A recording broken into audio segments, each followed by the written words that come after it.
Olá pessoal e sejam muito bem-vindos ao The Explainer. Hoje a gente vai falar de um assunto que pode parecer contraintuitivo, mas é super importante: o melanoma em crianças e adolescentes. Pois é, se preparem, porque a gente vai derrubar uns quantos mitos hoje. Vamos começar com essa pergunta aqui bem direta. Quando você pensa em câncer de pele, qual a imagem que vem na sua cabeça?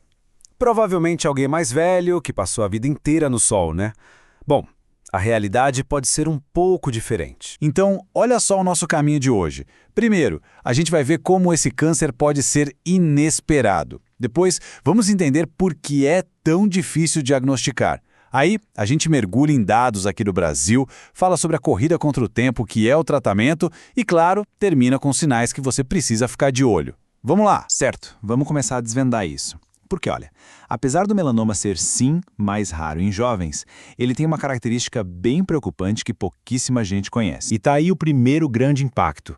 Sim, é isso mesmo que você está lendo. De todos os tumores sólidos, aqueles caroços, sabe? O melanoma é o que mais aparece em jovens de 15 a 29 anos. Isso, por si só, já muda toda a nossa perspectiva, concorda? E aqui a coisa começa a complicar.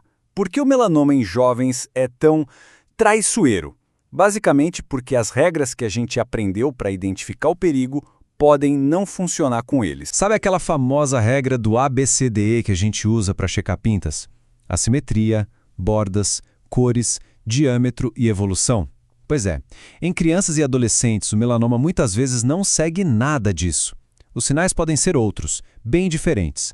Uma pinta que cresce muito rápido, que sangra do nada, que coça sem parar ou que só parece esquisita, diferente das outras. E essa citação aqui, de um estudo importantíssimo, coloca um ponto final na discussão. A mensagem é clara: não dá para a gente ficar preso só no ABCD. Precisamos de um olhar mais atento, mais desconfiado. Agora vamos trazer essa conversa aqui para casa. Um estudo feito em Curitiba, no Hospital Erasto Geithner, olhou para trás e analisou 20 anos de casos de melanoma em jovens. E o que eles encontraram, gente, é de abrir o olho. O estudo se baseou em 24 pacientes, de bebês até jovens de 19 anos. Pode não parecer um número enorme, mas cada um desses 24 casos carrega uma história e nos ensina uma lição muito importante sobre como essa doença se comporta aqui no Brasil. E onde essas lesões surgiram? Olha que dado interessante e preocupante. Quase 42% dos casos foram na cabeça e no pescoço.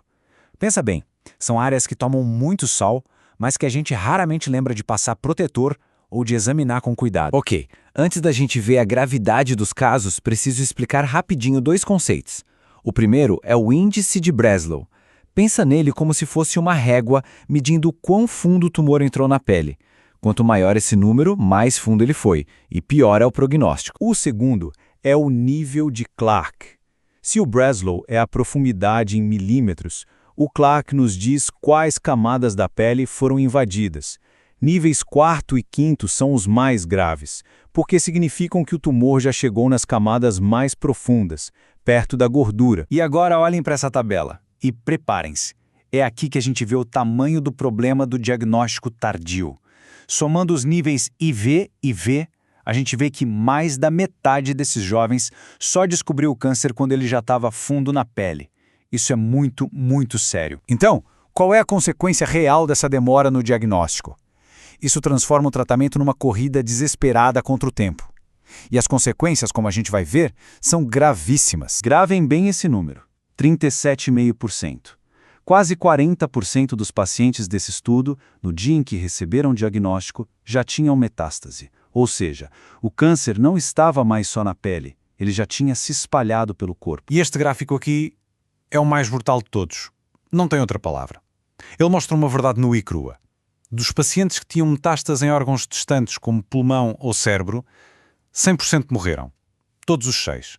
Não sobrou nenhum. E tudo isso resulta neste número aqui.